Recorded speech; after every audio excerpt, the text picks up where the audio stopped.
Hola, buenas tardes a todos. Muchas gracias por acompañarnos en esta nueva sesión formativa de Bridging the Gap. Mi nombre es Carmen Serrano y soy la técnico de comunicación del proyecto. Al igual que el resto de nuestras sesiones, el módulo de hoy está siendo subtitulado en directo. En el cuadro de chat os he compartido de nuevo el enlace para acceder a los subtítulos. Simplemente tenéis que copiarlo y pegarlo en el navegador y directamente podréis ver la transcripción de la sesión. Bueno, para aquellos que no asistieron a las últimas sesiones, permitidme que comente brevemente qué es Bridging the Gap. Se trata de un proyecto financiado por la Unión Europea cuyo objetivo es contribuir a la inclusión socioeconómica, la igualdad y la no discriminación de las personas con discapacidad en países de renta media y baja. Concretamente, el proyecto apoya acciones específicas en Burkina Faso, Ecuador, Etiopía, Paraguay y Sudán. El proyecto está coordinado por la Fundación Internacional y para Iberoamérica de Administración y Políticas Públicas, FIAP, en asociación con tres agencias europeas de cooperación para el desarrollo, la española, la italiana y la austriaca, y dos ONGs internacionales, el Foro Europeo de la Discapacidad y el Consorcio Internacional de Discapacidad y Desarrollo. Este proyecto tiene como objetivo general transversalizar el tema de la discapacidad en cooperación internacional y una de las herramientas que está empleando para ello es este ciclo de formación sobre discapacidad y desarrollo, realizado en el marco de la Estrategia de Gestión del Conocimiento del proyecto. La sesión de esta tarde sobre educación inclusiva corresponde al módulo número 7 del ciclo de 12 sesiones, a lo largo de las cuales se están abordando diferentes aspectos en torno a la discapacidad y el desarrollo. Para aquellas personas que se han perdido alguna de estas sesiones, les recuerdo que pueden encontrar los vídeos, la transcripción y los materiales de aprendizaje de cada seminario tanto en la web del proyecto como en nuestro canal de YouTube. En el cuadro de chat de la herramienta GoToWebinar podéis acceder a todos los enlaces de los canales sociales del proyecto. Nuestro ponente de hoy es Eduardo Díaz, doctor en Sociología y trabajador social. Eduardo ha sido profesor de Sociología en la Universidad Complutense de Madrid. Ha dirigido y participado en diferentes proyectos de investigación nacionales e internacionales y ha sido consultor social para la planificación y evaluación de políticas sociales sobre discapacidad e inclusión a nivel local, regional, estatal y europeo. Actualmente es director del Centro Español de Documentación sobre Discapacidad y coordinador editorial de la Revista Española de Discapacidad. Sin más, doy la palabra a Eduardo para que comience la sesión de hoy. Buenas tardes, Eduardo.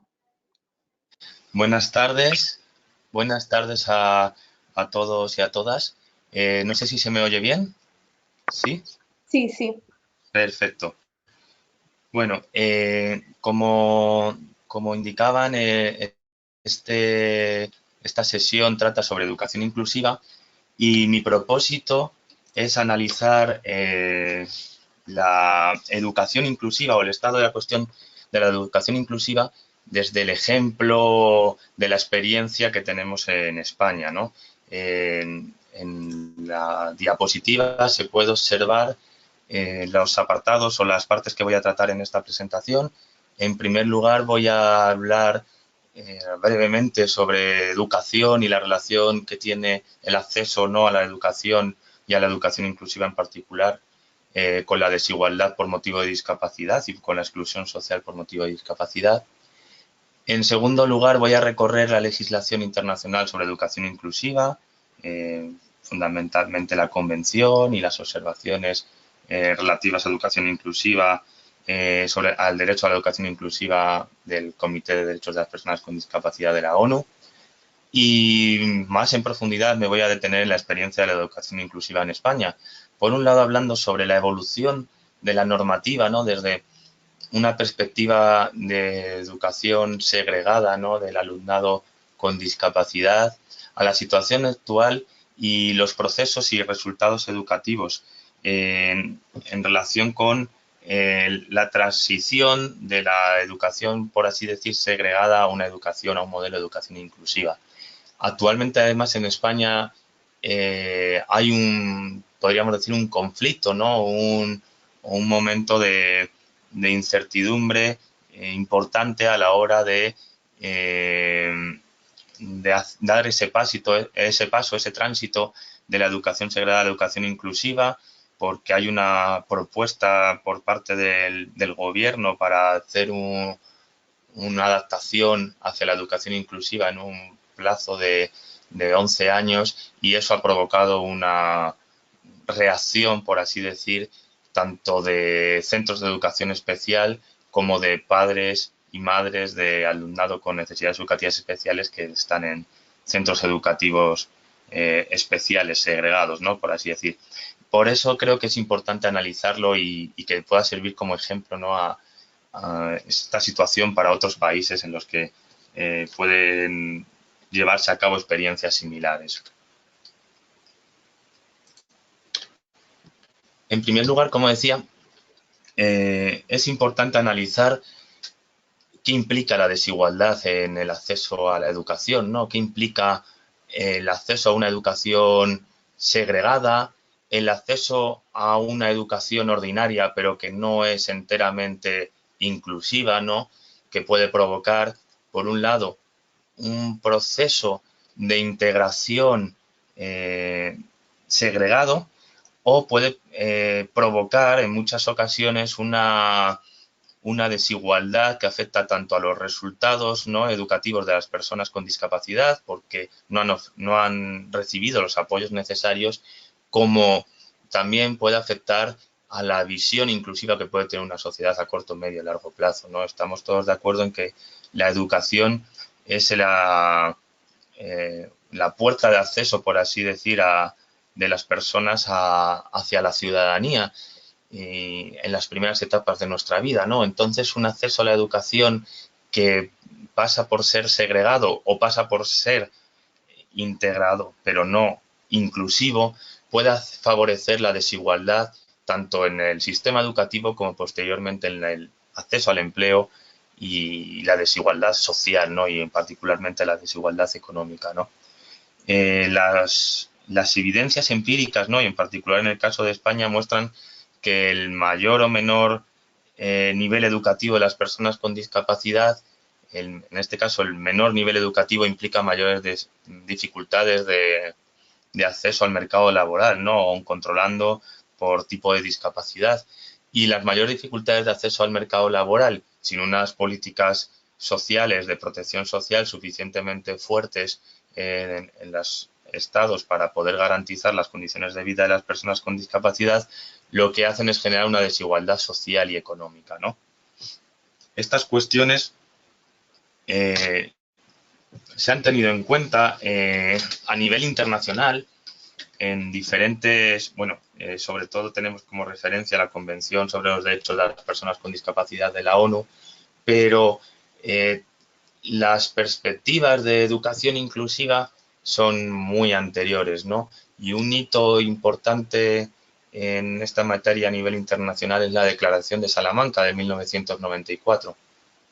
En junio de 1994 se llevó a cabo en Salamanca una conferencia mundial sobre necesidades educativas especiales que fue organizada por la UNESCO y el Ministerio de Educación en España.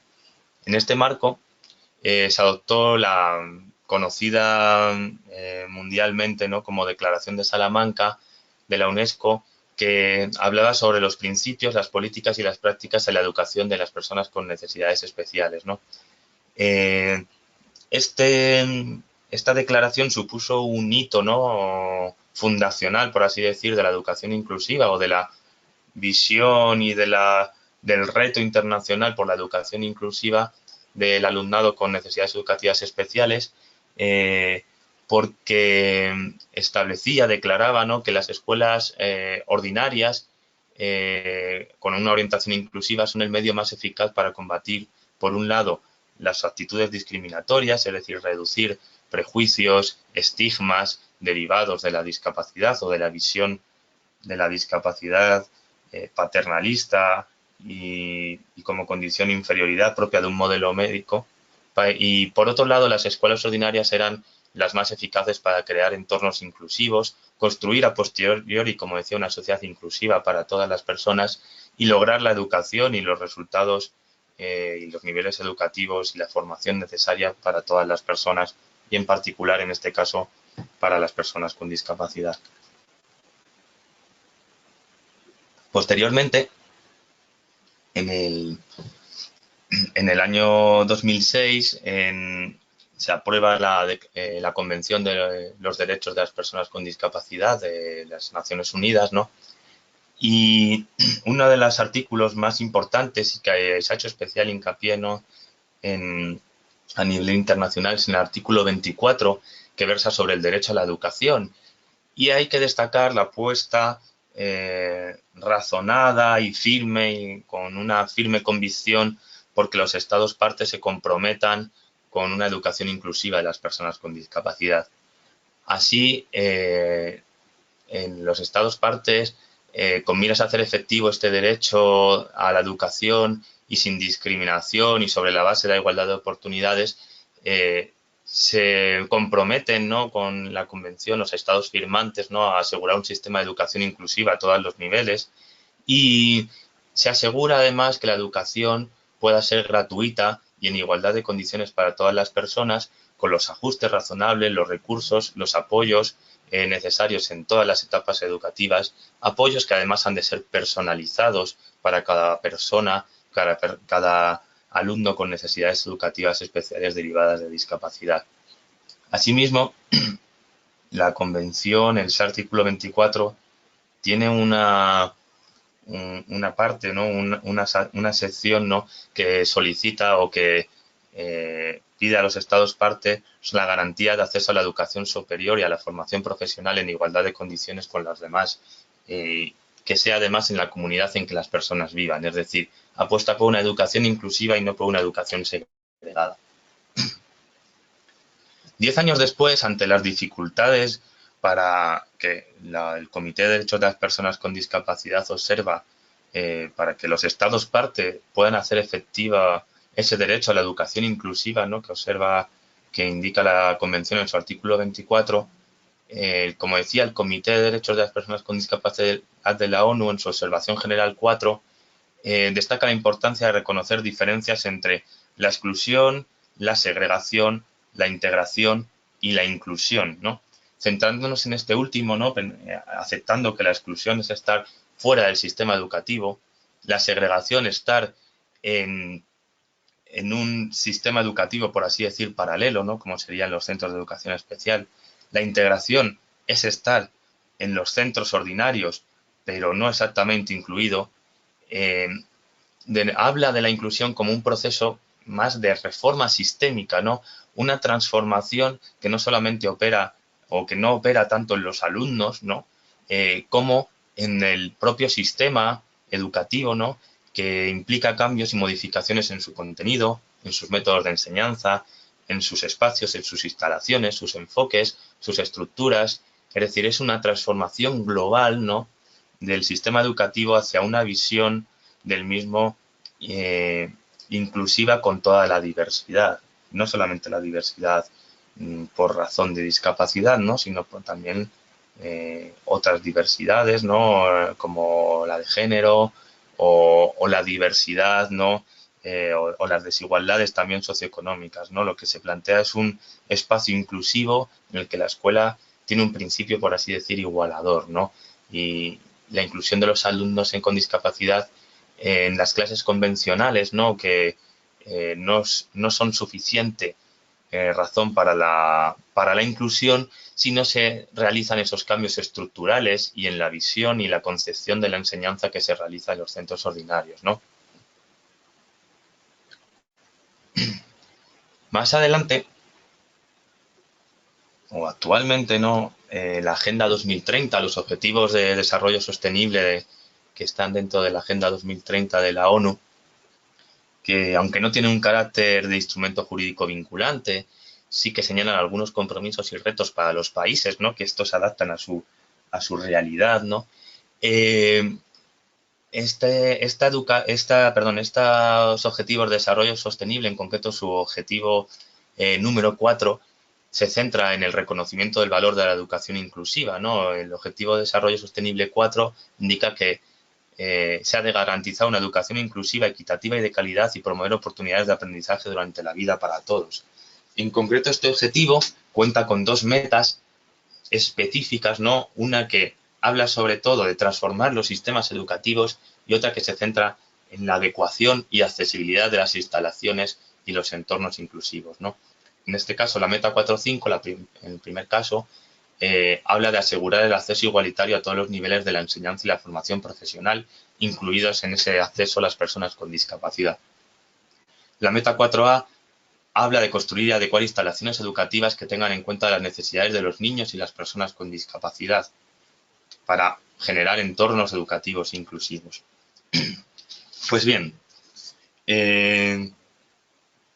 la ONU, ¿no? El Comité de Derechos de las Personas con Discapacidad de la ONU, y ya voy entrando poco a poco en materia del caso de España, ¿no? Para ver un ejemplo, ¿no? de de cuáles son las dificultades para desarrollar una educación inclusiva en sistemas educativos que se han caracterizado históricamente por la segregación o por, si no bien la segregación completa, por el establecimiento de dos vías, ¿no? O de dos sistemas paralelos, uno ordinario, relativamente inclusivo, aunque podríamos decir entre comillas, ¿no? Pero sí por lo menos integrador de la discapacidad, y otro sistema segregador, especial, ¿no? Que atiende más a las necesidades específicas de cada persona de manera personalizada, pero que lo hace fuera de la sociedad, por así decir, fuera del sistema educativo ordinario.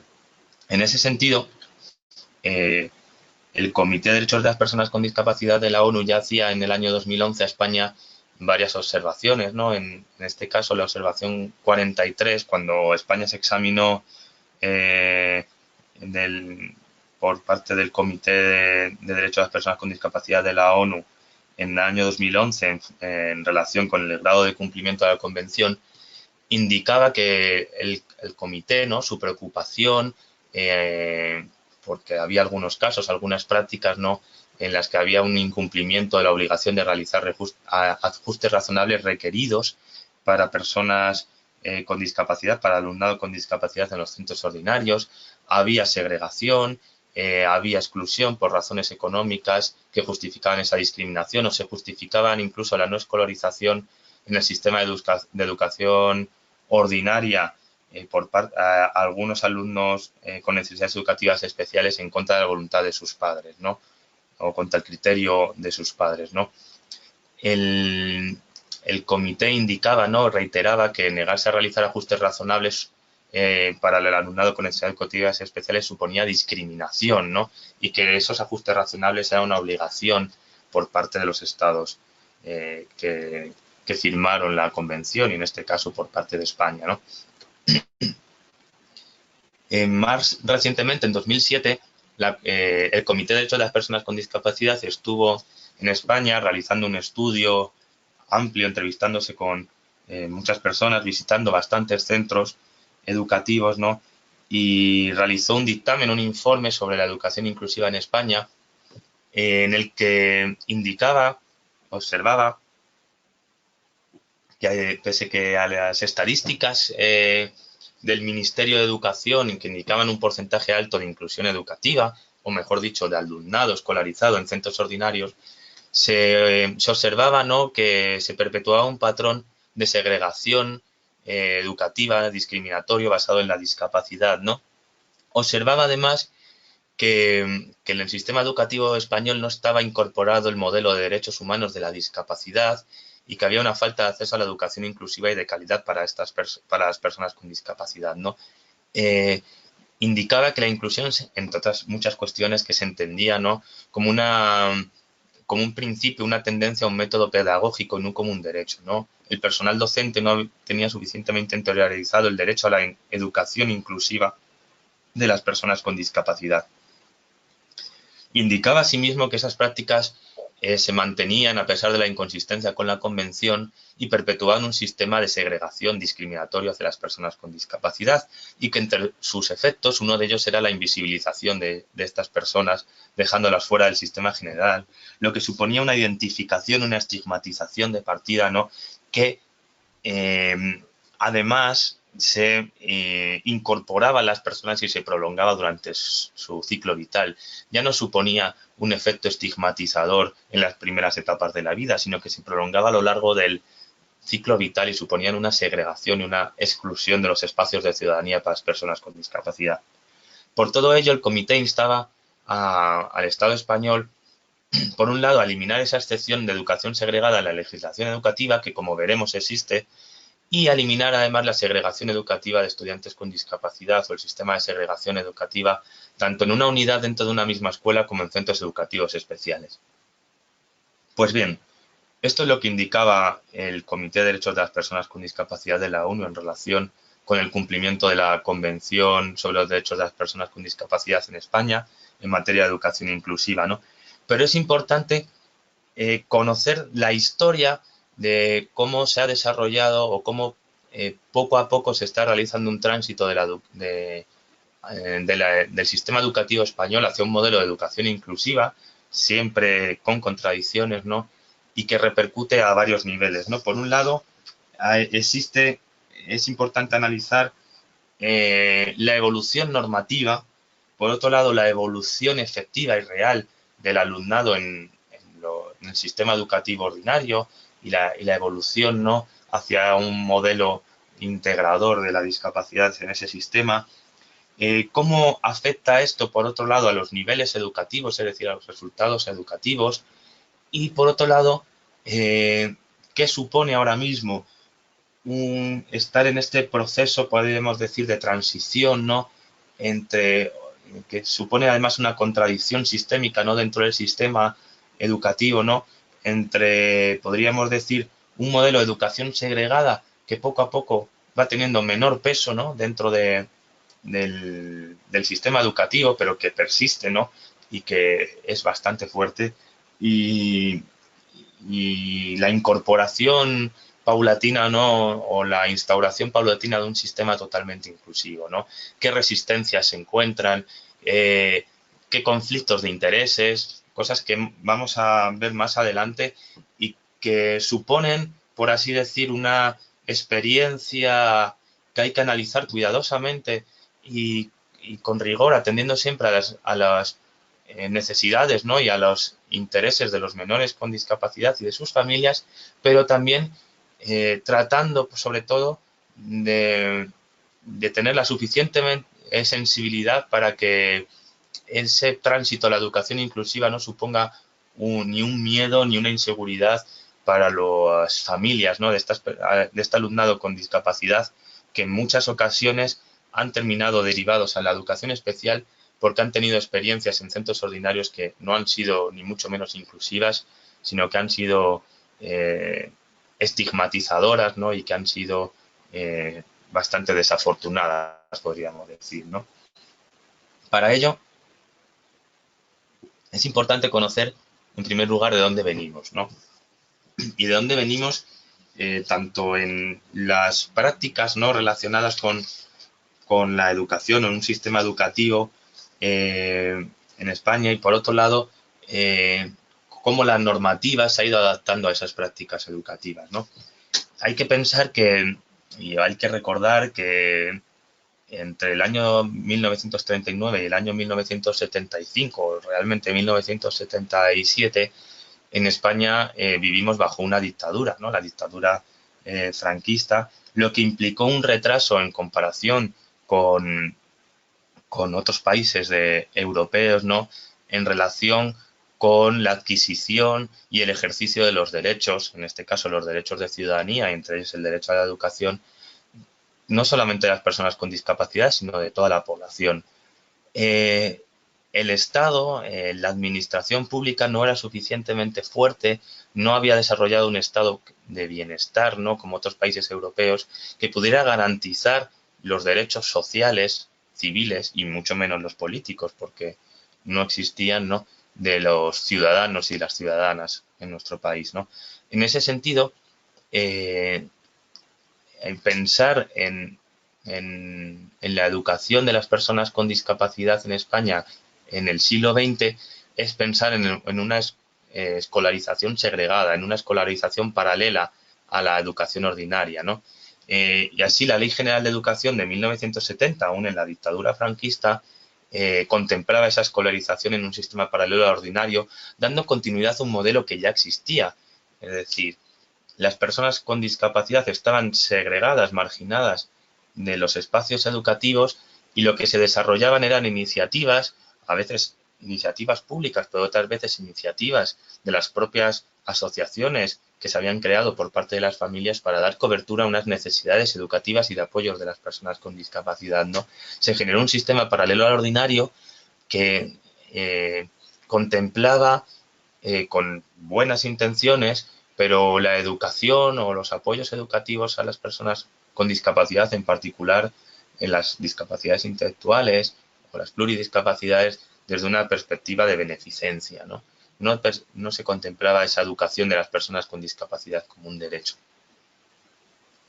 En el proceso o el inicio del proceso integrador del alumnado con necesidades educativas especiales en los centros ordinarios se inicia en el año 82 con la LISMI, la Ley de Integración Social de los Minusválidos, hoy en día derogada, pero hasta el año 85 se publica un Real Decreto sobre la ordenación de educación especial y más adelante la LOCSE, la Ley General del Sistema Educativo del año 1990, no se inicia la transición, por así decir, y la disposición de recursos para la escolarización del alumnado con necesidades educativas especiales en centros ordinarios. En el año 95 surge un Real Decreto de ordenación de la educación de los alumnos con necesidades educativas especiales que regulaba tanto las condiciones para su atención educativa como las garantías para la calidad de su enseñanza, hoy derogado por un Real Decreto 1635-2009 que además de la atención a este alumnado regula otras cuestiones. La cuestión es que el proceso progresivo de integración del alumnado con necesidades educativas especiales en centros ordinarios, aparte de hacerse de manera muy paulatina, no se hacía exento de contradicciones. Centros ordinarios que no estaban en muchas ocasiones preparados para esta atención, no disponían de profesional, aunque había profesional especializado, el profesorado ordinario no tenía suficiente concienciación y conocimiento de la discapacidad en muchos casos, lo que implicaba que el alumnado sin discapacidad tampoco tuviera conocimiento porque no se le daba a conocer en muchas ocasiones la discapacidad y los propios centros no estaban en muchas ocasiones adaptados, no disponían de recursos suficientes para atender a la discapacidad y mucho menos eran centros accesibles para el alumnado con necesidades educativas especiales derivadas de la discapacidad. Sin embargo, poco a poco las personas con discapacidad, el alumnado con discapacidad, se fue integrando en esos centros ordinarios y en el año 2006 se publica, ¿no?, la Ley Orgánica de Educación, la LOE, que es un hito importante porque obliga a las administraciones públicas a proporcionar los recursos necesarios, profesionales y profesores especializados y a proporcionar adaptaciones curriculares al alumnado con necesidades educativas especiales. Pero aún así deja abierta en situaciones excepcionales, ¿no?, o supuestamente excepcionales, la escolarización en centros de educación especial, que dependen de criterios técnicos, pero que en ocasiones pueden ser arbitrarios, de los propios centros de valoración o de los propios equipos de valoración psicopedagógica, ¿no? Esto ha implicado que en muchas ocasiones, o en algunas ocasiones, se ha escolarizado alumnado con necesidades educativas especiales, como decía antes, en centros de educación especial en contra del criterio de los padres que abogaban por su inclusión en centros ordinarios, ¿no? Al mismo tiempo, o posteriormente, aunque el derecho a la educación inclusiva estaba reconocido tanto en esta LOE, en esta Ley de Educación, Ley Orgánica de Educación, como asimismo en la Ley General de Derechos de las Personas con Discapacidades e Inclusión Social en el año 2013, 6 días después, apenas 6 días después de la publicación de esta Ley General de Discapacidad, se publicó otra Ley Orgánica de Educación en la que la LOMCE, ¿no?, la Ley de Educación para la Mejora de la Calidad Educativa, que lo que hacía era establecer un sistema educativo basado en la excelencia, o en una supuesta modelo de excelencia, de calidad, identificado, por así decir, como con exclusividad, que implícita o explícitamente ponía más dificultades para que el alumnado con necesidades educativas especiales pudiera ser incluido en los centros ordinarios, ¿no? ¿Por qué? Entre otras cuestiones, ¿no? Por ese modelo de calidad basado más en la exclusividad que diferenciaba a los centros en función de su rendimiento académico, ¿no? Y ignorando en muchos casos que el mayor o menor rendimiento académico existente en los centros tiene que ver con en la medida en que estos centros incorporan o no a el alumnado con mayores necesidades, no solamente necesidades derivadas de discapacidad, sino de necesidades derivadas de la mayor o menor exclusión o segregación social, o necesidades derivadas de la incorporación tardía del alumnado al sistema educativo, así como la incorporación de alumnado extranjero que no habla el idioma, ¿no? En ese sentido, la LOMCE establecía implícitamente un sistema segregador, ¿no? O que favorecía la segregación educativa, ¿no? En los centros, y en particular entre los centros privados concertados, y los centros públicos, ¿no? En concreto, en el caso de la discapacidad, las dificultades más específicas eh, que, se, que se desarrollaban, ¿no? Con esta ley estaban relacionadas con la no inclusión de ajustes específicos para el alumnado con discapacidad según las necesidades personalizadas de ese alumnado, sino la imposición de ajustes más relacionados con el número de alumnos con necesidades educativas especiales en los centros. Es decir, en lugar del criterio de la Convención de los ajustes razonables personalizados por las necesidades de las personas con discapacidad, lo que hacía era plantear ajustes y apoyos y recursos en función del número de alumnos con estas necesidades. No garantizaba asimismo apoyos personalizados y efectivos para el alumnado al desarrollar bastantes recortes. No es una ley que se hace en un momento de crisis económica y su objetivo principal es recortar ratios de personal en los centros educativos, etcétera, ¿no? Y recortar medios, ¿no? Para los centros educativos, en particular los públicos, ¿no? Que dependen al final de la financiación de las administraciones públicas.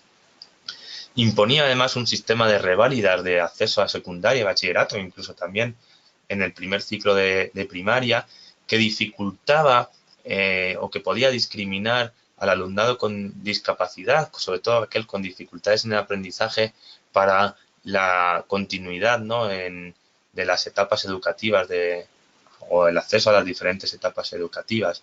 Además, permitía a los centros incluir entre sus criterios de admisión de alumnado a los centros de secundaria, fundamentalmente a los centros de bachillerato, incluir entre sus criterios de admisión de alumnado el rendimiento académico, lo que podría afectar particularmente a las personas con discapacidad y podría afectar a la segregación escolar entre centros, por así decir, más brillantes, centros de excelencia, en los que irían los alumnos supuestamente más brillantes, teniendo en cuenta además que, que los resultados académicos están condicionados por el nivel socioeconómico de las familias.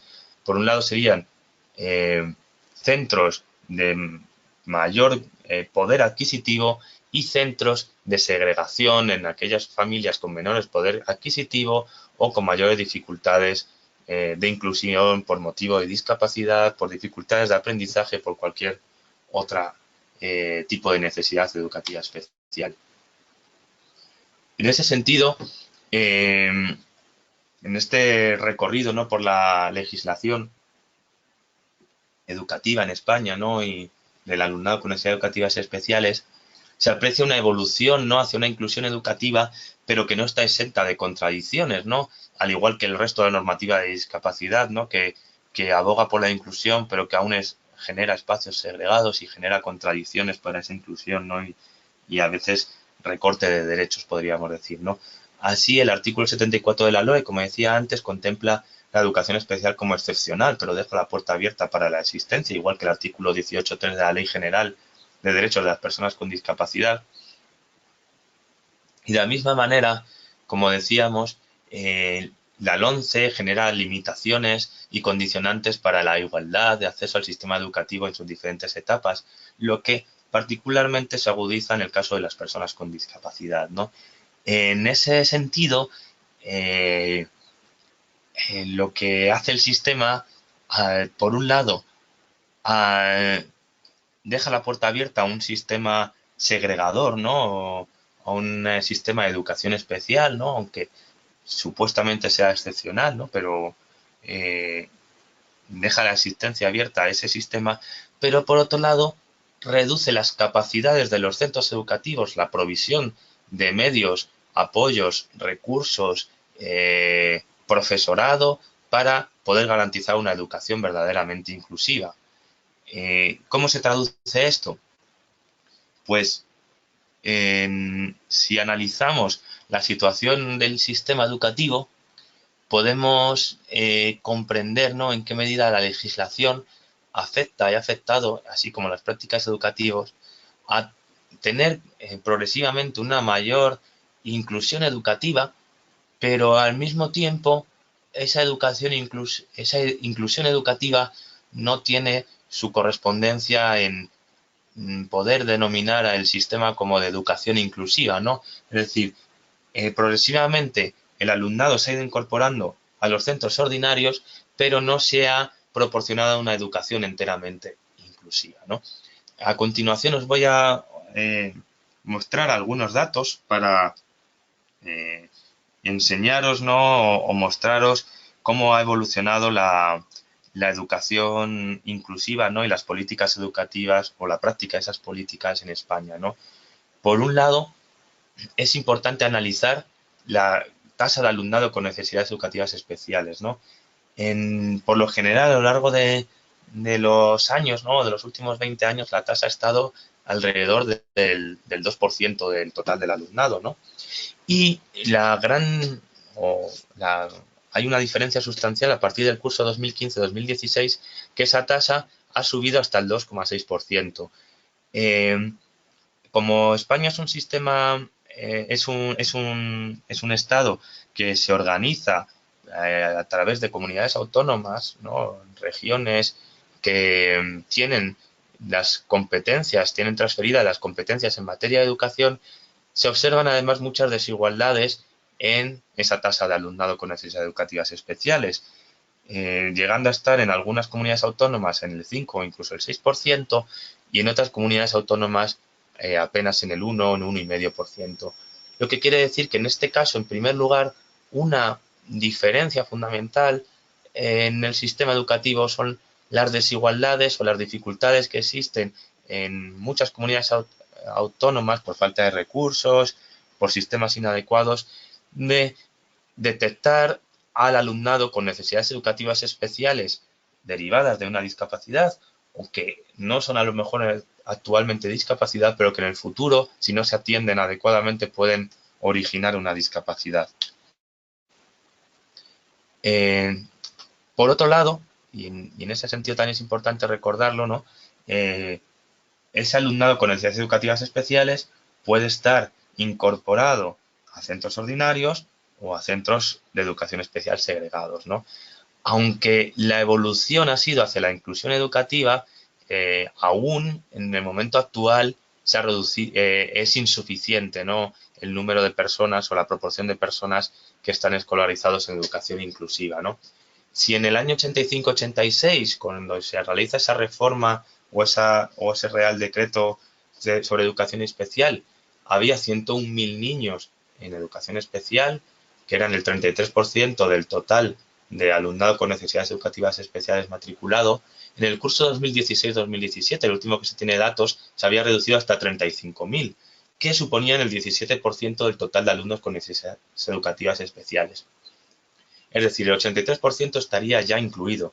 ¿Cuál es el problema? Si nos vamos a los datos, por ejemplo, del 2008, de la encuesta de discapacidad de 2008 y a la espera de tener nuevos datos en 2020, de aquellos que estaban en centros ordinarios, no todos estaban recibiendo apoyos, sino que el 30,7% de alumnado con discapacidad estaba en centros ordinarios, pero sin recibir apoyos para su inclusión educativa. Es decir, el sistema ordinario incorporaba alumnado con discapacidad, pero no lo incorporaba con los suficientes medios, recursos, apoyos, conocimientos, ratios de profesionales como para poder establecer o para poder indicar que estábamos hablando de un fenómeno, de un sistema de educación inclusivo. Así, si nos vamos a la distribución por tipo de enseñanza para el curso 2016-2017, el último que existen datos, ¿no? Podemos observar cuestiones muy interesantes en relación con la distribución por fases educativas, ¿no?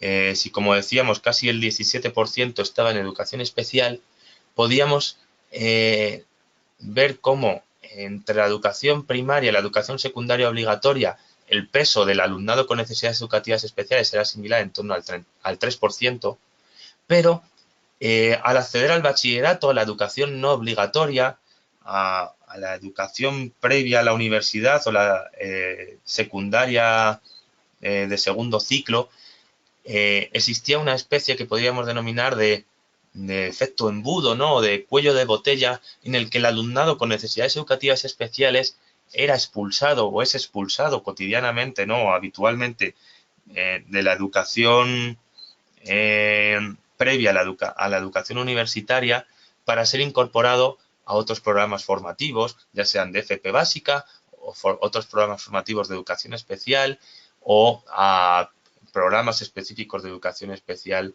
de formación, orientados a la formación profesional, ¿no? Porque la tasa, como decía, pasaba de la educación secundaria a estar del 3,1% de personas con discapacidad a solo el 0,6% en bachillerato, ¿no? Es decir, uno de los problemas fundamentales que afectan luego a muchas personas con discapacidad para su posterior acceso a los estudios superiores, en este caso a la educación universitaria, es el proceso de segregación que existe en el bachillerato. En cuanto al peso, ¿no?, que tiene el alumnado con necesidades educativas especiales en la educación inclusiva, podemos ver en este gráfico, ¿no?, cómo en los últimos 16, 17 años o 16, 17 cursos académicos ha estado siempre rondando el 80% de alumnado integrado en centros ordinarios, es decir, 1 de cada 5 estaba en centros de educación especial. En ese sentido, las estadísticas, si comparamos con otros países de la Unión Europea, podemos observar, ¿no?, que las estadísticas son similares a aquellos países en los que existen tasas más elevadas de educación en centros ordinarios, ¿no? Pero sí que es importante incidir en que no siempre esa educación en centros ordinarios es educación inclusiva, ¿no? En ese sentido, y a la hora de analizar la segregación del alumnado con necesidades educativas especiales, es importante observar cómo la mayor parte del alumnado con necesidades educativas especiales está escolarizada en centros públicos, un peso mucho mayor que el resto del alumnado.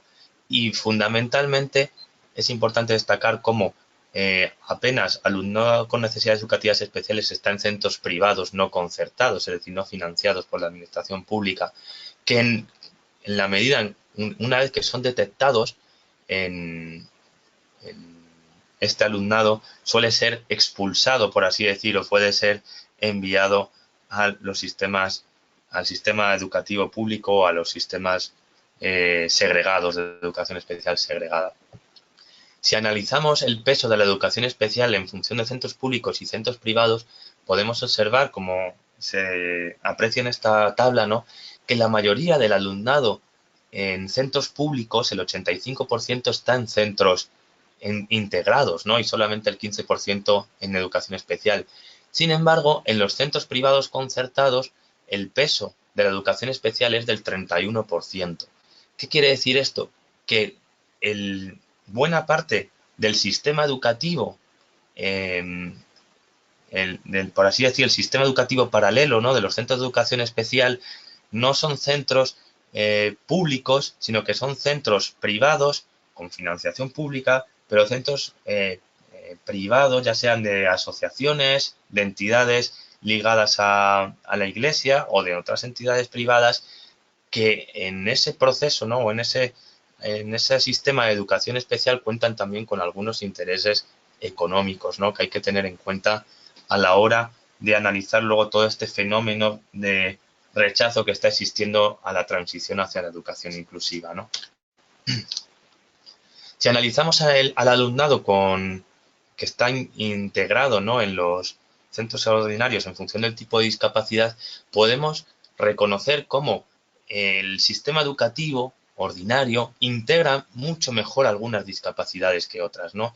Los trastornos graves de conducta, así como las discapacidades sensoriales, como la visual o auditiva, cuentan con unas tasas de integración por encima del 90%, llegando al 95,9% en el alumnado con discapacidades visuales, y sin embargo, las plurideficiencias, los trastornos generalizados del desarrollo, las discapacidades intelectuales y también las discapacidades motoras presentan tasas de inclusión o de integración en centros ordinarios muchísimo menores. Es decir, nuestro sistema educativo, el sistema educativo español, está mucho más adaptado, es mucho más accesible e inclusivo para unas determinadas discapacidades frente a otras. ¿Por qué?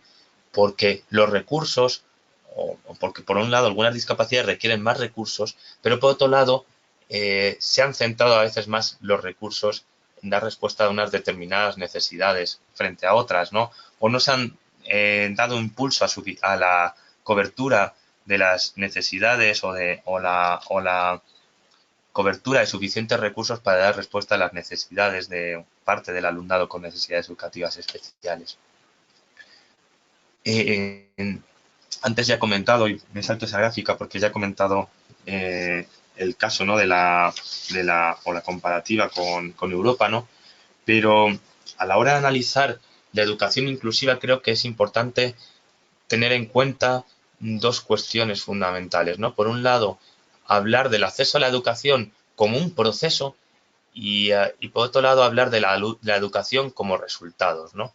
En muchas ocasiones analizamos la educación como resultados teniendo en cuenta el nivel educativo alcanzado por las personas con discapacidad, ¿no? Pero también hay que tener en cuenta la educación como un proceso porque es lo que va a condicionar los resultados educativos de esas personas con discapacidad y al mismo tiempo también va a condicionar que la sociedad a posteriori sea inclusiva o no con las personas con discapacidad, ¿no? Con necesidades educativas especiales, ¿no? Como decía, teniendo en cuenta la educación como proceso, tenemos que tener en cuenta si se están detectando adecuadamente las necesidades educativas especiales del alumnado.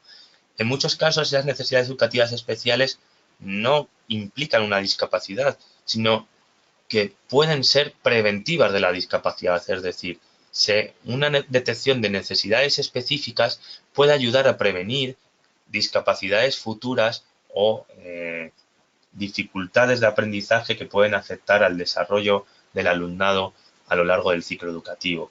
Por eso es importante sistemas de detección, sistemas de prevención que permitan que desde las primeras etapas educativas ningún alumno se quede fuera, ¿no? No solamente se quede fuera del sistema educativo ordinario, sino que también se quede detrás, ¿no? No quiere decir que si alguien está detrás no reciba los apoyos suficientes, ¿no? Pero si hay personas que reciben los apoyos suficientes desde el principio, van a tener más facilidades para poder avanzar en, en los ciclos educativos y en cada etapa educativa con respecto al currículum no establecido en los planes de educación, ¿no? Los planes de estudios.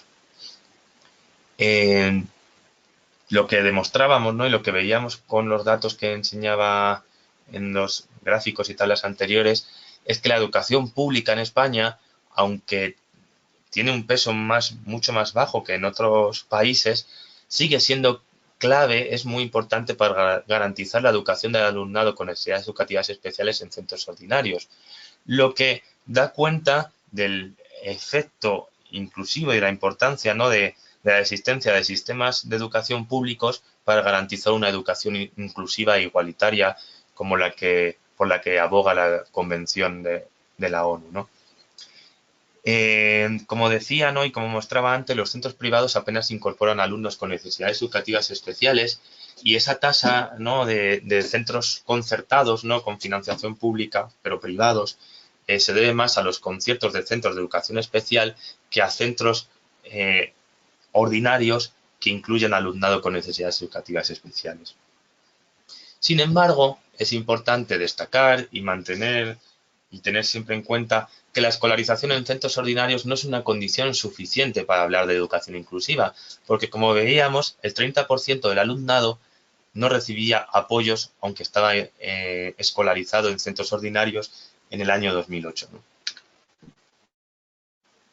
Todos estos problemas, ¿no? que aparecen en el sistema educativo, en los procesos de escolarización del alumnado con necesidades educativas especiales, se tienen un efecto importante en los resultados educativos de las personas con discapacidad, lo que a posteriori va a implicar unas mayores o menores dificultades de acceso al empleo y de acceso a las, podríamos decir, a las condiciones, a unas condiciones sociales suficientes, ¿no? A la igualdad de derechos y a la igualdad de oportunidades, ¿no? Por un lado, hay diferentes estudios que destacan, ¿no? que los sistemas educativos o una mayor o menor proporción de alumnado en centros educativos ordinarios o centros segregados no implican mejores resultados de inserción laboral a posteriori. Sin embargo, es importante destacar que los sistemas educativos que proporcionan una inclusión educativa efectiva facilitan a posteriori una mejor inclusión en términos no solamente cuantitativos, sino también cualitativos de la población con discapacidad en toda la sociedad y en todos los espacios de ciudadanía. En el caso de España, es particularmente grave, ¿no? Que las personas con discapacidad, aunque también las personas sin discapacidad, tienen una alta tasa de abandono escolar temprano, muy por encima de la media de la Unión Europea, que presenta o que es un indicio, ¿no? de un problema estructural en el sistema educativo español. Es decir, no solamente es un problema de atención a la discapacidad, que también, sino un problema de atención al alumnado en general y sobre todo al alumnado que tiene menores oportunidades económicas, ¿no? Es un sistema que en cierta medida no cumple con su misión de favorecer la igualdad y de reducir la segregación social y en este caso la segregación escolar. Es particularmente relevante, como decía, ese efecto embudo entre la educación secundaria obligatoria y el bachillerato que dificulta a las personas con discapacidades el acceso a los estudios superiores, que si bien no me he centrado o no me he querido centrar mucho en esta presentación, es particularmente significativo que casi la mitad de las personas con discapacidad que estudian, que actualmente cursan estudios superiores, ¿no? en la universidad, lo hacen en centros de educación a distancia, ¿no? como la Universidad Nacional de Educación a Distancia, la UNED, y es también particularmente relevante que buena parte de ese alumnado accede a la educación superior no siguiendo la trayectoria normalizada, ¿no?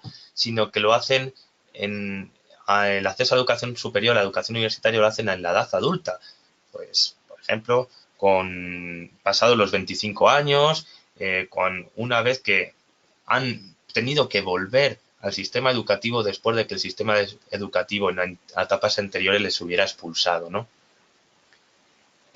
Por otro lado, el nivel educativo de las personas con discapacidad es mucho menor que las personas sin discapacidad, aun controlando la variable, ¿no? o las dificultades en el aprendizaje. Es decir, si comparamos a personas con y sin discapacidad, personas con discapacidad que no tengan dificultades en el aprendizaje, su nivel educativo es mucho menor que las personas sin discapacidad, lo que da indicios de la escasa capacidad que ha tenido el sistema educativo español a lo largo de los años o en el pasado y aún en el presente para garantizar la igualdad de acceso y luego la igualdad de resultados de las personas con discapacidad en nuestro país, ¿no? Todo esto es, como decía, particularmente relevante cuando tenemos en cuenta que el mayor nivel educativo, y los datos, la evidencia empírica nos lo demuestra, implica una mayor inserción laboral y en mejores condiciones laborales, tanto salariales como de condiciones de trabajo. Como decía, en datos de 2011, que son los últimos disponibles en esta cuestión, indicaban que las personas con discapacidad entre 18 y 24 años presentaban una tasa de abandono escolar temprano del 43% frente al 25% de las personas sin discapacidad en España. Si bien era importante destacar que ambas están un 70% por encima de la media de la Unión Europea. ¿Qué quiere decir esto?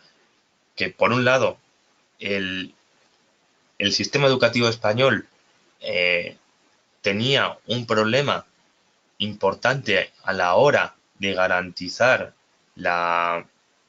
el desarrollo, ¿no?, del alumnado en los sistemas educativos, pero en el mismo sentido también mostraba que las personas con discapacidad estaban particularmente segregadas, ¿no?, o tenían especiales dificultades para poder continuar con los estudios y eran especialmente vulnerables al abandono escolar temprano. Si analizamos a la población en edad activa, ¿no?, al nivel educativo de la población en edad activa, que dan cuenta de los resultados educativos, nos muestran cómo el acceso de las personas con discapacidad a estudios superiores es menos de la mitad que el de las personas sin discapacidad.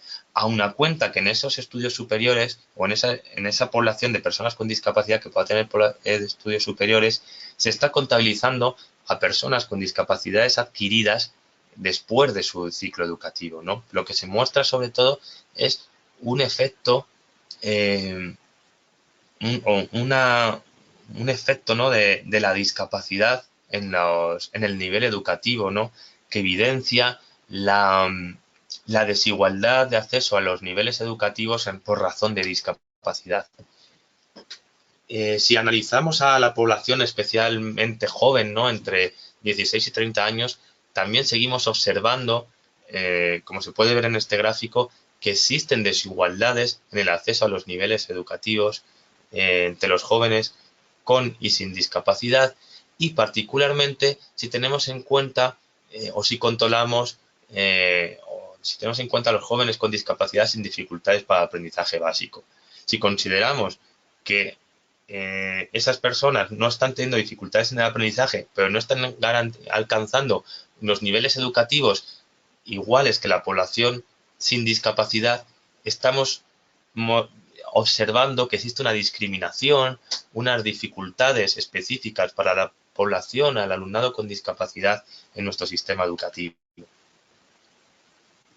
Teniendo en cuenta estos procesos educativos y los resultados educativos de las personas con discapacidad, y ya para ir terminando con esta exposición, me resulta especialmente relevante, importante, analizar en el marco en el que nos encontramos actualmente en España, ¿no?, como os indicaba al principio de esta presentación, el gobierno actual ha planteado una ley que, bueno, no se va a aprobar antes de que acabe esta legislatura, pero ha planteado desarrollar un trabajo para realizar un proceso de transición para la inclusión educativa en un marco de 11 años, ¿no?, de aquí a 2030 aproximadamente.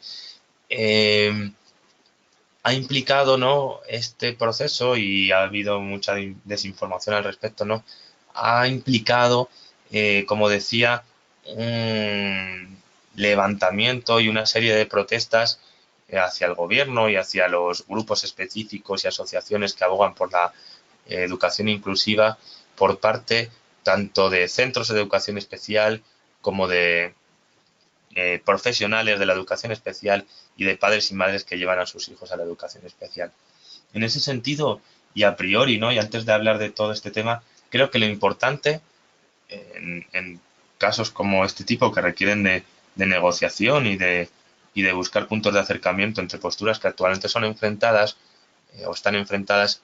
Creo que, como decía, ¿no? Lo importante es pensar que hay cuestiones y realidades coincidentes en este caso, ¿no? Que es que todas las partes eh, tienen como objetivo fundamental en sus reivindicaciones o en sus puntos de vista y sus perspectivas, eh, como decía, ¿no? Tienen como objetivo fundamental el interés de los menores con discapacidad, el máximo interés, ¿no? De las menores con discapacidad y el máximo interés por el desarrollo educativo y el desarrollo de las potencialidades y de su personalidad de los menores con discapacidad. En ese sentido, teniendo en cuenta que hay posturas enfrentadas, pero que ambas posturas lo que consideran es que lo más importante es eh, la, la mayor, el interés supremo del menor, ¿no? En este caso, y la inclusión, perdón, no la inclusión, sino el mayor desarrollo de las capacidades de estos menores, aunque ambas posturas lo consideran por vías distintas, creo que para trabajar en este proceso de transición sería importante de partida trabajar sobre ese principio, ¿no? Que todas las personas que forman parte de todos los agentes que están implicados en este proceso, lo que comparten un punto de partida similar, que es el interés por el desarrollo de las capacidades de los menores con necesidades educativas especiales, ¿no? Y buscar las vías de diálogo para que se pueda desarrollar un proceso de educación inclusiva que no tenga un impacto negativo en los menores que ahora mismo están en la educación especial recibiendo apoyos, aunque de manera segregada, pero recibiendo apoyos, ¿no? Esta aclaración es importante porque a la hora de analizar estas dificultades, retos y desafíos de la educación inclusiva, eh, eh, creo que nos tenemos un poco todos los profesionales, personas que estamos implicadas en estas cuestiones, intentar ser empáticos con las diferentes perspectivas, intentar analizar las realidades para comprender mejor los procesos y para que además estos procesos lleguen a buen término, ¿no? No vamos a garantizar una inclusión educativa o una educación inclusiva si no hacemos por llegar a consensos y garantizar una transición armónica y unos apoyos suficientes para que sea efectiva esa inclusión, ¿no? Como decía, en nuestro país hay dificultades para la educación inclusiva, por un lado, para la escolarización en centros ordinarios, en muchos casos contra la voluntad de los padres, ¿no? Menores que son escolarizados en educación especial en contra de la voluntad de los padres, pues por motivos que la administración pública considera de eficiencia de recursos, por cuestiones relacionadas con criterios que no tienen que ver ni con la visión y voluntad de los padres ni con las necesidades de la persona, ¿no? Del alumnado. Y por otro lado, tampoco que tienen que ver con con la inclusión de ese alumnado en los centros educativos más cercanos a su domicilio, a su entorno, ¿no? Por otro lado, las dificultades para la educación inclusiva en España eh, versan también o están relacionadas con la deficiente accesibilidad actual de los centros educativos ordinarios, así como de la carencia de apoyos personalizados. Como decía, ¿no? Y sobre todo en los años de crisis se han desarrollado importantes recortes en los sistemas educativos, mayores en algunas comunidades autónomas que en otras, pues también en el conjunto del sistema nacional, como hemos visto con la LOMCE, que han hecho que se recorten ratios de profesionales, apoyos personalizados, recursos, materiales, etcétera, que dificultan, por así decir, una educación en centros ordinarios que sea realmente inclusiva con los apoyos necesarios. Existen también, como decía, dificultades para recibir enseñanza gratuita pública, porque los centros concertados no siempre garantizan que esa enseñanza sea gratuita, ¿no? Y no, además no siempre garantizan que, o en muchas ocasiones, los centros públicos son los que asumen, por así decir, al alumnado con necesidades educativas especiales que en muchas ocasiones es expulsado o segregado de los centros privados y de los centros concertados. Como decía, falta profesorado de apoyo y de profesionales cualificados. No me refiero a lo mejor que los profesionales no estén suficientemente cualificados, sino que no hay suficientes ratios de profesionales cualificados para el apoyo al alumnado con necesidades educativas especiales en los centros ordinarios.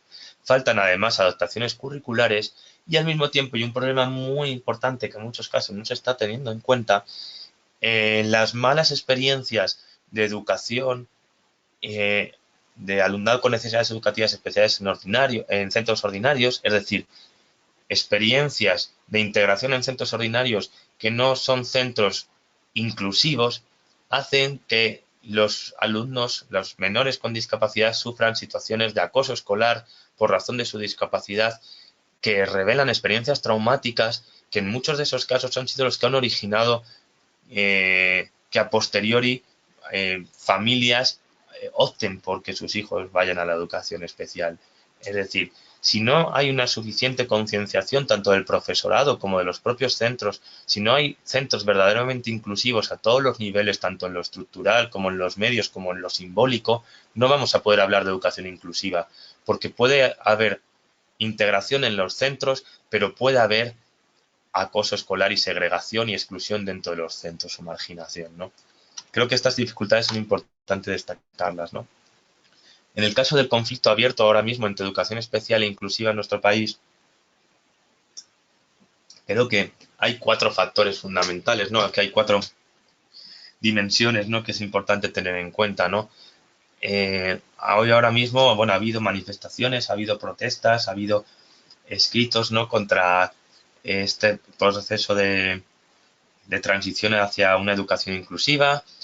Hubo una iniciativa legislativa popular a favor de la inclusión educativa, o mejor dicho, educación inclusiva en la Comunidad de Madrid, que tuvo una respuesta importante por parte de los centros de educación especial, que hizo que los partidos políticos de la Comunidad de Madrid, que en su momento estaban todos a favor, en consenso, por esa iniciativa legislativa popular, 2 de ellos recularan, ¿no? y decidieran no apoyarla, ¿no?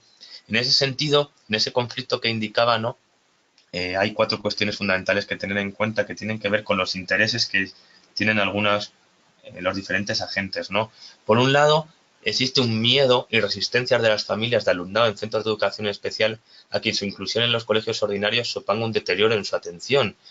Como decía, en muchos casos hay familias de alumnado en centros de educación especial que vienen de trayectorias y experiencias de educación en centros ordinarios nefastas, ¿no? Que han supuesto falta de atención, falta de conocimiento, falta de recursos, falta de sensibilidad hacia esas personas con discapacidad o ese alumnado con necesidades educativas especiales y al mismo tiempo ha supuesto que al acceder a educación especial le hayan facilitado unos apoyos, ¿no?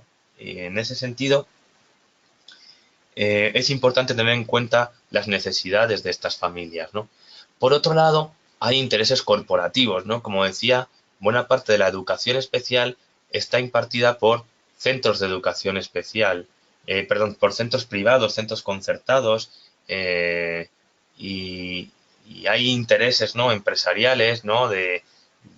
Por parte de las empresas que gestionan estos centros de no perder su negocio, por así decir, ¿no? No perder su actividad económica y que en cierta medida se ven asustados, ¿no? O se ven puesto en cuestión cuando se aboga por una transición hacia la educación inclusiva.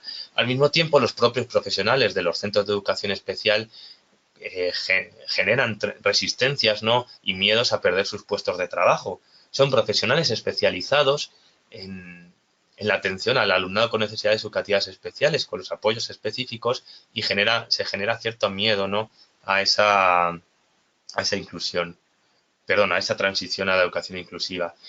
Y al mismo tiempo se han generado muchas campañas de desinformación y de desconocimiento, de fake news, acerca de la eliminación de los centros de educación especial, de que se va a discriminar al alumnado, de que no se van a a hacer transiciones en las que tengan en cuenta las necesidades específicas, etcétera, ¿no?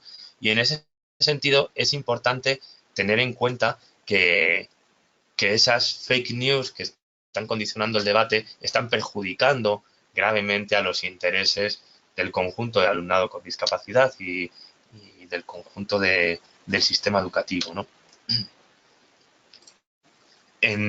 Dentro de ese marco, ¿no?, que tenemos en la actualidad, ¿no?, yo creo que es importante tener en cuenta al menos 6 requisitos para la educación inclusiva, ¿no?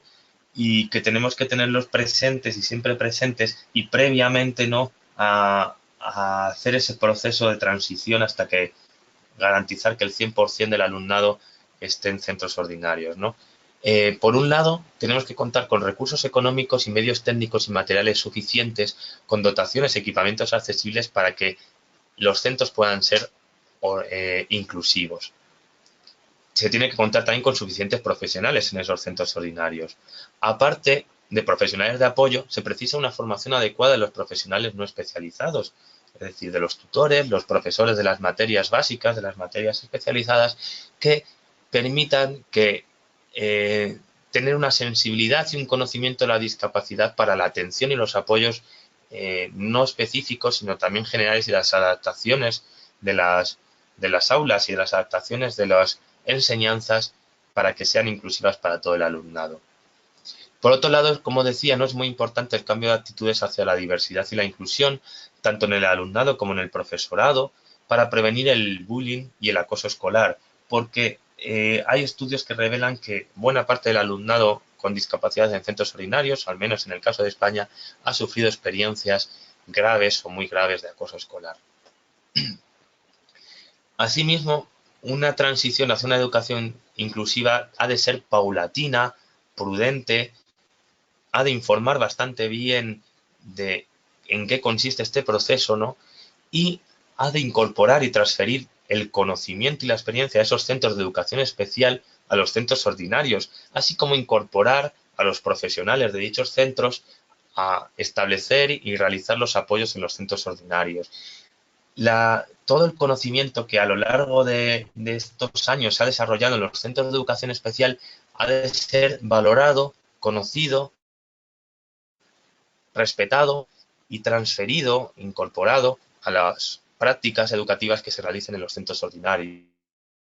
En ese sentido, los centros de educación especial podrían ser o bien centros de recursos y apoyos incorporados plenamente al sistema de educación ordinaria, que puedan establecerse en red y cercanos a los centros de educación ordinaria, o bien puedan pasar en un proceso también de transición paulatina a convertirse en centros educativos ordinarios que incorporen esa experiencia de atención a la diversidad y a la atención al alumnado con necesidades educativas especiales a las prácticas de educación ordinaria.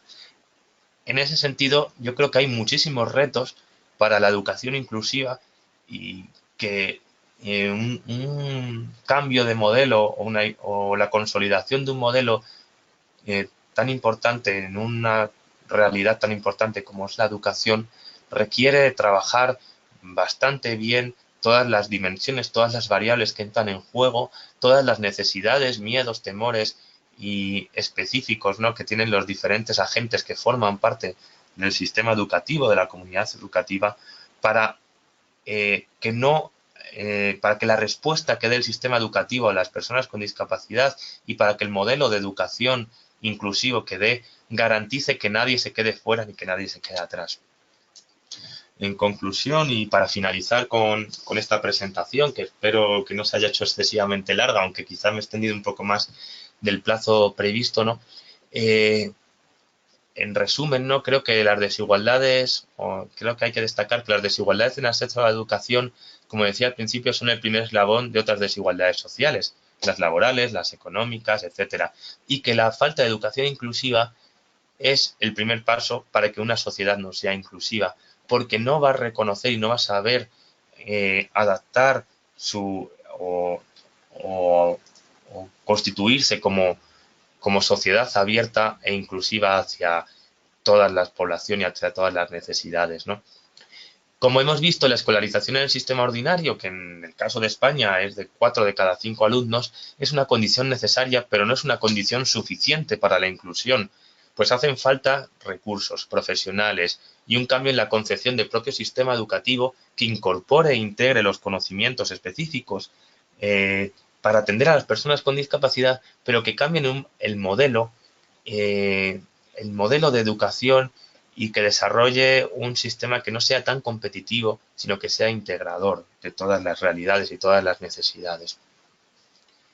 Como decía, hacer efectiva esa educación inclusiva requiere una transición paulatina de un sistema de dos vías, como sucede en España, ¿no? Ordinaria y especial, a un único sistema con los apoyos, recursos y profesionales suficientes que hagan posible esa educación inclusiva. Lo que implica también, como decía, que dotar de valor tanto a los centros actuales de educación especial como a los profesionales que actualmente y que durante muchos años han trabajado de manera específica e individualizada con las personas con discapacidad en estos centros de educación especial. Sobre todo porque en muchos casos en los centros de educación especial, como veíamos además, se han escolarizado alumnos con plurideficiencias, ¿no? Pluridiscapacidad, así como alumnado con discapacidades intelectuales y trastornos generalizados del desarrollo, que requieren por lo general más apoyos que otros alumnos que sí que han sido escolarizados en centros ordinarios, como los alumnos con discapacidades sensoriales, ya sean visuales o auditivas, ¿no? Y una cosa que quiero destacar, ¿no?, antes de acabar, es que para este cambio de modelo y para incorporar e interiorizar un sistema educativo totalmente inclusivo, se requiere un cambio de visión, se requiere concienciación y un cambio de visión de lo que es la educación, ¿no? Que no esté solamente basada en la adquisición de competencias, en la adquisición de resultados académicos, que también son importantes, pero que también se ponga en el centro de este sistema educativo la formación en valores y que sirvan, ¿no?, para promover un nuevo modelo de sociedad más justa, más inclusiva, más equitativa y que integre e incorpore a todas las personas independientemente de sus funcionalidades y independientemente de sus necesidades, ¿no?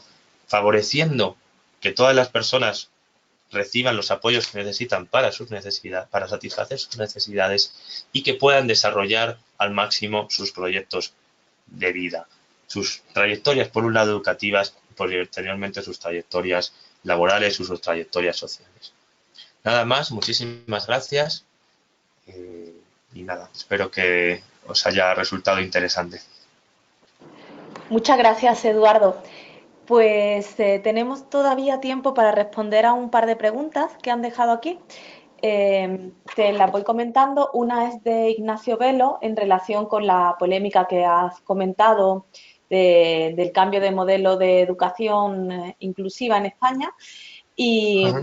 y él pregunta que, bueno, comenta que se trata de una polémica generada que entiende por el cumplimiento estricto de la Convención, pero que si bajamos a la realidad, eh, ¿cuál es tu opinión? ¿Qué piensas sobre si es posible dicha inclusión en los colegios públicos, si hay recursos suficientes o estamos buscando una situación ideal olvidándonos de la realidad de los estudiantes y sobre todo de los pocos recursos con los que cuenta ahora mismo el sistema? Bueno, ya he comentado a lo largo de la charla, ¿no?, que eh, cuando estamos hablando de este modelo de educación inclusiva y estamos hablando de esta transición a la educación inclusiva, se está pensando o dentro del foco de la polémica está mucho en cómo hacer una educación o cómo hacer la incorporación a los centros ordinarios sobre la realidad actual. Y yo creo que previamente es importante establecer una reforma normativa importante que incorpore cambios de ratios, de criterios, de acceso, de recursos, de medios, etcétera, que proporcione las garantías suficientes para que la educación inclusiva en los centros ordinarios sea verdaderamente inclusiva, ¿no? Es algo que a lo que he incidido a lo largo de mi presentación, ¿no? Porque no estamos hablando, yo creo que en ningún momento se ha tratado de hablar, aunque en el debate se ha hablado así, ¿no?, de incorporar, por así decir, al alumnado con necesidades educativas especiales a lo bruto, ¿no? Actualmente sobre las sobre o a incorporarlos en los centros educativos en su situación actual. Y evidentemente la mayoría de centros o buena parte de los centros, en particular en muchas comunidades autónomas, y en mi caso, ¿no? La experiencia de la Comunidad de Madrid, en la que ha habido un recorte muy importante de los recursos a los centros educativos, sobre todo a los públicos, y sobre todo un recorte importante a los apoyos educativos al alumnado con necesidades educativas especiales, que ha habido un recorte muy importante a los equipos de orientación y valoración psicopedagógica, que ha habido un recorte muy importante y una apuesta por una educación elitista que favorece la segregación escolar. No existen las condiciones suficientes para hacer una educación inclusiva si no hay un cambio radical en el modelo de centros educativos que hay en la actualidad. En ese sentido, yo creo que por eso indicaba, ¿no?, que para hablar este debate yo creo que al principio hay que ponernos de acuerdo en una cosa, ¿no? Y es fundamental, que es el interés que creo que tenemos todas las personas, ¿no? En este caso, todas las que formarían parte, ¿no?, de este proceso o que están trabajando en el sector de la discapacidad y en particular también en el sector de la educación, en intentar o en que el interés que tenemos porque toda la atención educativa que se desarrolle vaya en el máximo beneficio posible para el alumnado con discapacidad, el alumnado con necesidades educativas especiales derivadas de discapacidad.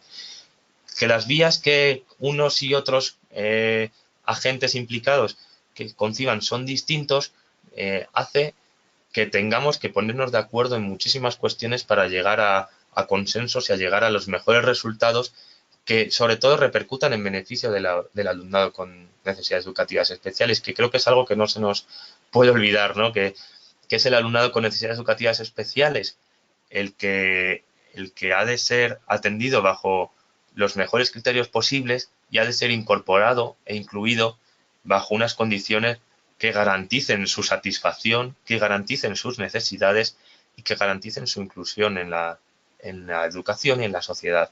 No sé si la respuesta va un poco por el objetivo de la pregunta realizada. Espero que sí. Sí, gracias, Eduardo. Un par de preguntas más son de Soledad Torres, desde Quito, de Ecuador. La primera de ellas es cómo superar en las escuelas y colegios inclusivos la práctica de talleres de oficios como carpintería, elaboración de chocolates, etcétera, a talleres que sean más, con una visión más profesional. Pues bueno, yo creo que es algo que nos... esto también pasa en muchos casos, o en algunos casos en España, ¿no? En cuestiones relacionadas con la formación ocupacional y creo que en muchas ocasiones el mayor problema son las inercias, ¿no? Y cómo romper con las inercias, ¿no? Que también pasa en relación con el sistema educativo, ¿no? Y cuando nosotros queremos transformar una realidad como esta, ¿no? El desarrollo de sistemas o de acciones formativas que siempre versan sobre lo mismo, ¿no? Y no pensamos en formaciones más ocupacionales orientadas al trabajo, yo creo que lo que tenemos que hacer es planificar y ver la realidad de una manera más estratégica, ¿no? Por un lado, a lo mejor en un momento hay que parar y hay que, por un lado, analizar, estudiar las necesidades de las personas. Por otro lado, hay que incorporar esas necesidades y ese análisis de la realidad a la planificación, ver qué se espera, qué no se espera. Y con la planificación que hagamos de posibles actividades formativas, ir probando a nuevas actividades formativas que puedan ser incorporadas progresivamente para dar respuesta a las necesidades formativas de las personas con discapacidad en este caso, ¿no? Y, e ir pensando progresivamente en incorporar formaciones ocupacionales que permitan, en cierta medida y en función también de las demandas existentes en el mercado de trabajo, ¿no? Que permitan a la larga o a corto, medio o largo plazo la incorporación de las personas con discapacidad que están realizando esos talleres formativos a trabajos, ¿no? O al mercado de trabajo ordinario, ¿no? Pero yo creo que sobre todo lo que hace falta es romper con las inercias y y planificar y detectar necesidades y planificar de cero. Y detectar también no solo necesidades, sino también oportunidades, ¿no? En función de los perfiles que tienen tus destinatarios de la formación, a ver qué se puede generar, qué se puede crear. Gracias, Eduardo. Y la segunda pregunta de Soledad es si la educación inclusiva es igual para niñas y mujeres con discapacidad que para niños y hombres con discapacidad. Pues debería serlo, porque la educación inclusiva está pensada para todas las personas, para todo el alumnado, ¿no?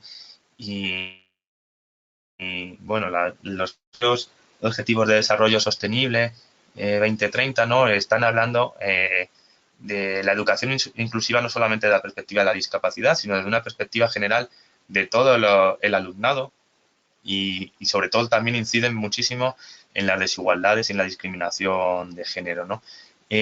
Una educación verdaderamente inclusiva no solamente ha de tener en cuenta las necesidades por razón de discapacidad, sino también tiene que tener en cuenta las necesidades y las desigualdades previas de género, las discriminaciones de género para derribar esas barreras. Tiene que tener en cuenta también las necesidades y las discriminaciones de partida por razón de origen, ¿no? Por origen étnico, y tiene que tener en cuenta también las desigualdades sociales de partida, ¿no? Porque en muchas ocasiones la escuela o los centros educativos es difícil que puedan ser inclusivos si existen desigualdades previas en el acceso a la educación por carácter, desigualdades por motivos socioeconómicos, ¿no? Entonces yo creo que eh, hablamos, ¿no?, de desigualdades y de discriminación interseccional, y en ese sentido, para hacer una educación verdaderamente inclusiva tenemos que tener en cuenta todas esas desigualdades que forman un marco bastante complejo y trabajar conjuntamente para dar respuesta a todas esas desigualdades y necesidades específicas. Muchas gracias, Eduardo. Ya un último comentario de Catarina Pozner, que dice que cree que en lo que necesitamos es enfocarnos no solamente en los y las estudiantes y sus necesidades, sino también en un cambio sistémico de un sistema que se basa en la competencia hacia otro que se basa en un enfoque participativo, donde la comunidad tenga participación y donde nos dirijamos por una metodología que priorice la participación de todos en las temáticas de aprendizaje para la vida. Este sistema se llama Diseño Universal para el Aprendizaje y enfoca a todos y todas los estudiantes de igual manera. Simplemente un apunte, no sé si conocías ese sistema, Sí, Eduardo. Sí. sí, un poco, aunque no he hecho referencia en concreto al sistema, sí que he incidido, ¿no?, en la importancia, ¿no?, de cambiar de modelo educativo, ¿no? No hablar tanto de un sistema basado en la formación en competencias, ¿no?, sino hablar de un sistema que oriente, ¿no?, en términos generales hacia otros modelos, ¿no?, sociales, ¿no?, que no sean sistemas tan competitivos, sino que sean sistemas que busquen sobre todo la inclusión en la comunidad, que busquen la equidad y que busquen sobre todo la participación de todos y todas en igualdad de condiciones, ¿no?, de todas las personas que forman la comunidad educativa. Por eso he querido incidir, ¿no?, y estoy de acuerdo con el comentario, ¿no?, he querido incidir que no solamente en los apoyos y la respuesta que se ha de dar a este alumnado, ¿no?, sino en el cambio y la transformación del propio sistema educativo hacia otro modelo. Y eso requiere transformación en las prácticas y también transformación en las leyes, transformación en las formas de pensar, transformación social, ¿no? Y es en resumen, ¿no?, en grandes palabras. Pero bueno, muchísimas gracias por el comentario, Catalina. Vale. Muchas gracias, Eduardo. Bueno, sin duda el tema da para mucho más, pero tenemos que dejarlo aquí. Así que nada, muchas gracias, Eduardo, por acompañarnos en esta sesión y muchas gracias a todos los participantes. Si tienen alguna otra pregunta, se la pueden hacer llegar a Eduardo por correo electrónico, lo ha dejado aquí en su presentación, y también podrán responderla a través del correo electrónico de seguimiento que le enviaremos una vez que termine la sesión. Espero que les haya resultado de provecho la sesión de hoy y que hayan aprendido y resuelto algunas de las cuestiones pendientes sobre este tema. Antes de despedirme, quería recordaros también un par de cosas. Bueno, la primera es que quienes asistan al menos el 75% de estos seminarios, es decir, a 9 de las 12 sesiones, y respondan a la encuesta de satisfacción, recibirán un certificado de asistencia. La encuesta será enviada en los próximos días junto con las grabaciones del seminario y los materiales de aprendizaje al correo electrónico de registro. Y también comentar que la próxima sesión sobre acceso universal al empleo tendrá lugar el 27 de marzo. Igualmente recibiréis en los próximos días un correo electrónico con toda la información y el enlace de registro. Así que nada más, muchas gracias a todos y a todas y hasta la próxima. Que tengáis una buena tarde.